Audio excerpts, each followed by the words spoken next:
नमस्कार, नेपाल समय समाचारमा स्वागत छ। म धीरज बस्नेत। सुरु गरौं प्रमुख खबरका शीर्षकहरूबाट। प्रमुख प्रतिपक्षी दल नेकपा एमाले नगएपछि सभामुखले डाकेको सर्वदलीय बैठक निष्कर्षविहीन। संघीय संसदको बैठक सञ्चालनको अन्योलता कायमै। नेपाली कांग्रेसको डडेलधुराको वडा अधिवेशन फेरि गर्नुपर्ने पौडेल समूहको माग। सभापति देउबाले सत्ता र शक्तिको दुरुपयोग गरेर पार्टी कब्जा गर्ने प्रयास गरेको आरोप। एमसीसी सम्झौता कुनै पनि हालतमा लागू हुन नदिने विप्लवको चेतावनी। देश रोज्ने कि एमसीसी, पैसा रोज्ने कि स्वाभिमान भन्ने विषयमा प्रश्न हुन अपिल। यो वर्ष रासायनिक मलको वितरण सहज बनाउने सरकारको दाबी। अक्टोबरसम्म 70,000 मेट्रिक टन मल आइसक्ने कृषि मन्त्रालयका सचिव आचार्यको भनाई। र अफगानिस्तान तालिबानले नियन्त्रणमा लिएपछि काबुलमा पहिलो पटक अन्तर्राष्ट्रिय विमान अवतरण। अब समाचार विस्तारमा। प्रमुख प्रतिपक्षी दल नेकपा एमालेको अवरोधका कारण समस्या देखा परेको संघीय संसदको बैठक सञ्चालनको अन्योलता कायमै रहेको छ। सोमबार सभामुख अग्नि सापकोटाले बैठक सहज ढङ्गले सञ्चालन गर्नका लागि सर्वदलीय बैठक डाके पनि उक्त बैठक निष्कर्षविहीन भएसँगै अन्योलता कायमै रहेको हो। बैठकमा प्रमुख प्रतिपक्षी दल नेकपा एमाले नै अनुपस्थित भयो। 2 घण्टासम्म छलफल भए पनि संसद अवरुद्ध गर्दै आएको प्रमुख प्रतिपक्षी दल नेकपा एमाले नै अनुपस्थित भएपछि बैठक निष्कर्षविहीन भएको लोकतान्त्रिक समाजवादीका अध्यक्ष महन्त ठाकुरले जानकारी दिए। मैले भने कि यो त पहिलाचोटि होइन, योभन्दा अगाडि 59 दिनसम्म पनि संसदको बैठक अवरुद्ध भएको थियो। अहिले त भर्खर 2-3 दिन भएको छ। त्यो कुराकानी छलफल गर्नु होइन, त्यही हो, उहाँले प्रयास गर्दै रहनुहुन्छ। त्यति भएको छ। सभामुखले भन्नुभयो कि म प्रयास गर्दै थिएँ र फेरि पनि म प्रयास गरिरहन्छु। एमाले अध्यक्ष केपी शर्मा ओलीलाई बैठकमा आउनका लागि आग्रह गर्न पटक पटक सम्पर्कको प्रयास गरे पनि सम्पर्क हुन नसकेको सभामुख सापकोटाले बैठकमा दलका शीर्ष नेताहरूलाई जानकारी गराएका थिए। राष्ट्रिय जनमोर्चाकी सांसद दुर्गा पौडेलले संसद सहज रूपमा सुचारू गर्न बैठक आह्वान गरे पनि प्रतिपक्षी नआएकाले बैठक कुनै पनि निष्कर्षमा पुग्न नसकेको जानकारी दिइन्। बैठकमा नेताहरूले सभामुखलाई पुनः प्रतिपक्षी दलसँग वार्ता र संवाद गरेर निकास खोज्न सुझाव समेत दिएको उनले जानकारी दिइन्। प्रतिपक्षको लिडरहरू नै नआइदिनु भएको हुनाले यसको वास्तविक निष्कर्षमा पुग्नको निम्ति सकिँदैन भन्ने कुरा एउटा निष्कर्ष त्यो थियो र प्रतिपक्षलाई फेरि पनि यो वाद संवादबाट नै हरेक अप्ठ्याराहरूलाई निर्णयमा पुर्याउन सकिन्छ। त्यसको लागि प्रतिपक्षलाई बोलाएर फेरि सर्वदलीय बैठक बोलाउनको निम्ति अनुरोध गरियो सभामुखज्यूलाई। प्रमुख प्रतिपक्षी दल नेकपा एमालेले 3 दिनदेखि लगातार संसद बैठक अवरुद्ध गरेपछि अवरोध हटाउने विषयमा छलफल गर्न सभामुख सापकोटाले सर्वदलीय बैठक डाकेका थिए। नेपाली कांग्रेसका वरिष्ठ नेता रामचन्द्र पौडेल पक्षले डडेलधुराको वडा अधिवेशन फेरि गर्नुपर्ने माग गरेको छ। पौडेल पक्षले यसअघि भएको अधिवेशनलाई अमान्य ठहर गरेको छ। जिल्ला सभापति कर्णबहादुर मल्लले स्थगनका लागि गरेको आग्रहलाई सुनवाई नगरी भदौ 25 मा वडा अधिवेशन भएको थियो। संस्थापन इत्तरको असहमति रहँदा रहँदै वडा अधिवेशन भएको भन्दै अस्वीकार गर्ने पौडेल समूहले जनाएको छ। पौडेल पक्षका शीर्ष नेताको बैठकपछि जारी विज्ञप्तिमा भनिएको छ, डडेलधुरा जिल्लाको जस्तै अनियमितता र स्वेच्छाचारिताको पुनरावृत्ति अन्य 20 जिल्लाहरूमा पनि हुन नपाओस्। यस्तै वरिष्ठ नेता पौडेलले पार्टी सभापति एवं प्रधानमन्त्री शेरबहादुर देउबाले सत्ता र शक्तिको दुरुपयोग गरेर पार्टी कब्जा गर्ने प्रयास गरिरहेको आरोप लगाएका छन्। वरिष्ठ नेता पौडेलले सभापति देउबाले सत्ता र शक्तिको दुरुपयोग गरेर सम्पन्न गरिएका कतिपय वडा अधिवेशनहरू आफूहरूलाई मान्य नहुने चेतावनी समेत दिए। नेपाली कांग्रेस जिल्ला कार्य समिति सिन्धुपाल्चोकले सोमबार काठमाडौँमा आयोजना गरेको एक कार्यक्रममा बोल्दै उनले आफू पक्षका नेता कार्यकर्तालाई पाखा लगाउने काम पार्टी नेतृत्वले गरेको भन्दै आक्रोश व्यक्त गरे। तथाकथित वडा क्षेत्रीय वडा अधिवेशन भयो भनेर चाहिँ त्यहाँ नाटक रच्न खोजिएको छ। हामी त्यसलाई मान्दैनौँ। हामी त्यसको विरुद्धमा यो चाहिँ चुनाव यस्तो हुँदैन। यसरी धाँधलीको प्रपञ्च रच्न, यसरी सत्ता र शक्तिको दुरुपयोग गरेर यो नेपाली काङ्ग्रेस जस्तो पार्टीलाई यो सुहाउँदैन।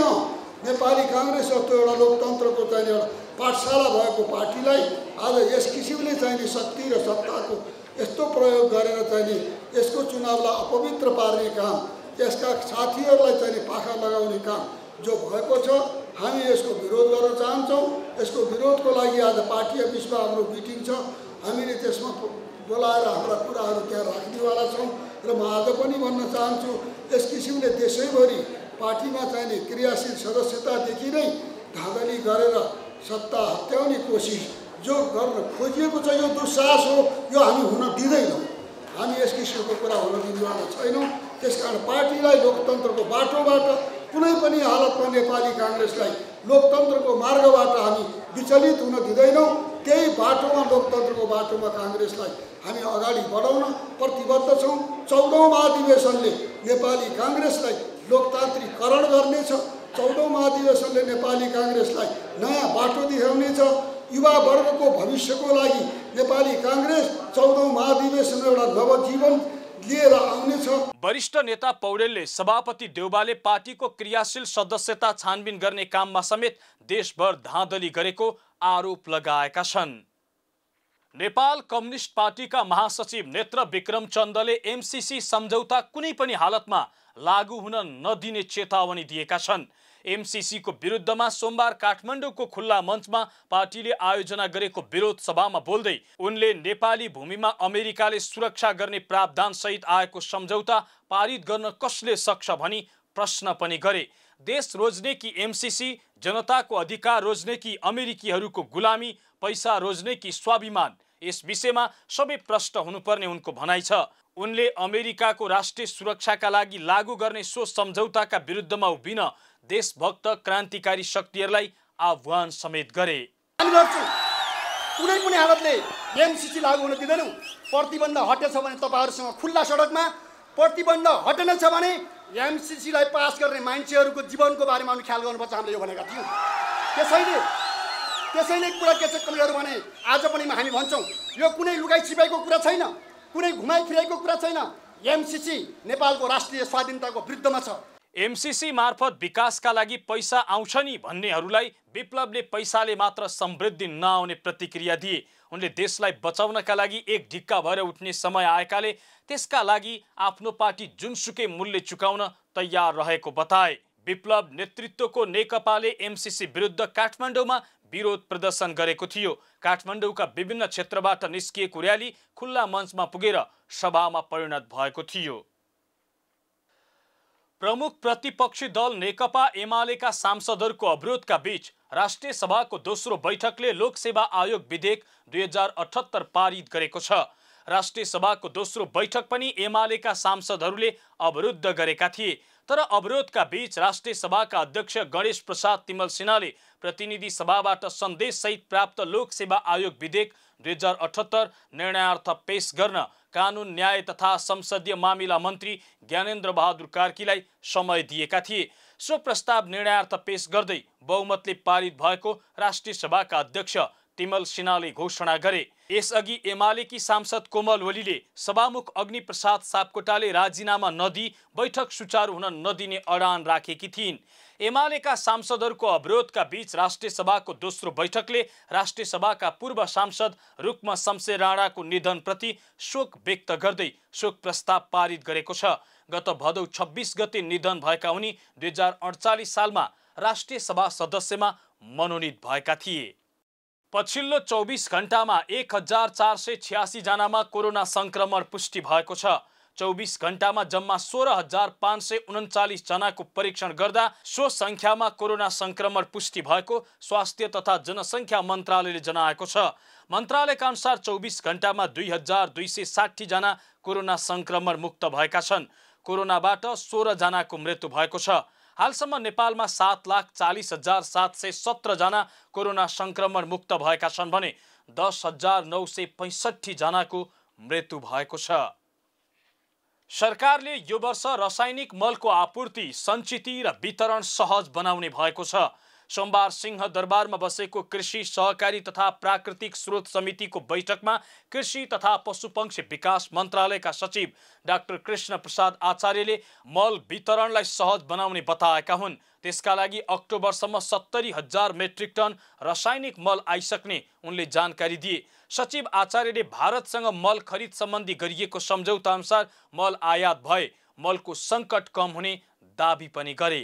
यो महिनाको अन्तिम सेप्टेम्बरको अन्तिमसम्ममा डिएपी ग्याप चाहिँ 5,000 मेट्रिक टन पनि उत्तरी नागाबाट नै आउँदैछ।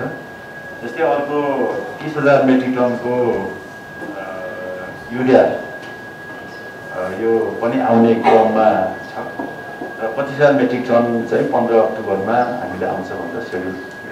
यो हिसाबले हेर्दाखेरि 40-70,000 मेट्रिक टन चाहिँ अक्टोबर 15सम्ममा नेपालमा आउने अवस्था छ। सुरु 20 सेप्टेम्बर हुन्छ। यो बाहेक अन्य हामीले अहिले बजेटको यो वर्षको बजेटबाट 2 लाख मेट्रिक टन 2,10,000 मेट्रिक टनको लागि अब उहाँले हाम्रो अहिले खरिद योजना अनुसार त 3 लाख मेट्रिक टनकै हामीले प्रक्रिया सुरु गरेर 200 कम्पनीहरूलाई फेरि उहाँहरूले 2 लाख कम्पनीहरूको बिचमा चार्टेजिङले 30% र कृषि सामान संस्थानले 70% खरिद गर्ने 2 लाख कम्पनीको इन्गेजमेन्ट त्यसरी नेपाल सरकारले निर्णय गर्यो। समितिको बैठकमा सांसदहरूले खरिद प्रक्रियामा सहजीकरण गर्नुपर्ने र सार्वजनिक खरिद ऐनले यसमा अप्ठ्यारो पारिरहेको बताए। बैठकमा रासायनिक मलको तत्कालीन समस्या कसरी हल गर्ने र यसबारे नीति तथा योजना बनाएर कार्यान्वयनमा लैजानुपर्ने धारणा राखेका थिए। बजेट मार्फत अन्तःशुल्क शून्यमा राखेको विरोधमा फलाम छड उत्पादक व्यवसायी आन्दोलित भएका छन्। सोमबार काठमाडौँमा पत्रकार सम्मेलन गरी व्यवसायीहरूले एमएस बिलेट बनाउन प्रयोग हुने कच्चा पदार्थ स्पन्ज आइरनको आयातमा लाग्दै आएको 5% अन्तःशुल्क शून्यमा राख्दा निश्चित व्यवसायिक घरानालाई पोष्ने र अन्य उद्योगलाई समस्या पर्ने बताएका हुन्। सरकारले सहुलियत दिएको स्पन्ज आइरनबाट छड निर्माण गर्दा गुणस्तर कम हुने र जोखिम बढाउने व्यवसायीहरूको दाबी छ। पत्रु पगालेर बनाएको छडले नेपाल जस्तो भूकम्पीय जोखिम भएको देशमा दुर्घटना निम्तिने भन्दै सबै सचेत हुन पनि व्यवसायीले आग्रह गरेका छन्। सरकारले निर्णय फिर्ता नलिउन्जेल कारोबार रोक्ने समेत उनीहरूले चेतावनी दिएका छन्। सरकारले सम्बन्धित पक्षसँग छलफल नै नगरी बारम्बार नीति परिवर्तन गर्दा लगानीमा अस्थिरता पैदा हुने र लगानीको वातावरण खलबलिने र औद्योगिकीकरणलाई प्रत्यक्ष असर गर्ने उनीहरूको भनाइ छ। नेपाल समय समाचारमा अब अन्तर्राष्ट्रिय समाचार। अफगानिस्तान तालिबानले नियन्त्रणमा लिएपछि काबुलमा पहिलो पटक अन्तर्राष्ट्रिय विमान अवतरण गरेको छ।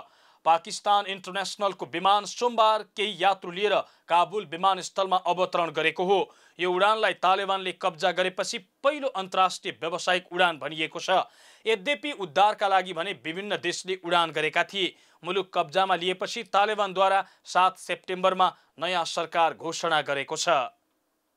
नेपाल समय समाचारमा अब एउटा खेल समाचार। फिलिपिन्स र हङकङसँग हुने एसिया कप छनौटको खेलका लागि नेपाली महिला फुटबल टोलीको बिदाई गरिएको छ। अखिल नेपाल फुटबल संघ एन्फाले उज्बेकिस्तानमा हुने एसिया कप छनौट खेल्ने नेपाली टिमको बिदाई गरेको हो। अब नेपालले असोज 2 मा फिलिपिन्ससँग र असोज 5 मा हङकङसँग छनौटका 2 खेल खेल्नेछ। छनौट खेल अघि नेपालले बङ्गलादेशसँग 2 मैत्रीपूर्ण खेल खेलेको छ।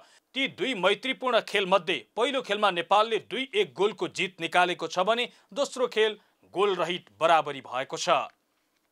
हामी नेपाल समय समाचारको अन्त्यमा आइपुगेका छौं। अन्त्यमा प्रमुख समाचार पुनः एकपटक।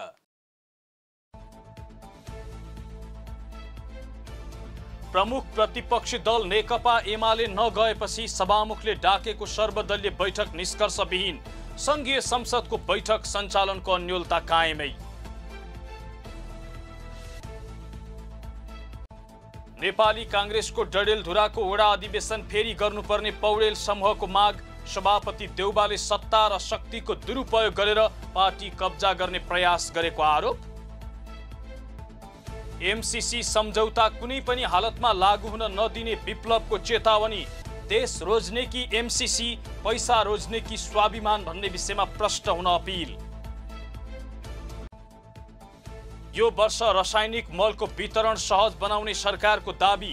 अक्टोबरसम्म 70,000 मेट्रिक टन मल आइसक्ने कृषि मन्त्रालयका सचिव आचार्यको भनाई। र अफगानिस्तान तालिबानले नियन्त्रणमा लिएपछि काबुलमा पहिलो पटक अन्तर्राष्ट्रिय विमान अवतरण। हौस् त, नेपाल समय समाचार अहिलेलाई यति नै। हामी सबैलाई बिदा दिनुहोस्। नमस्कार।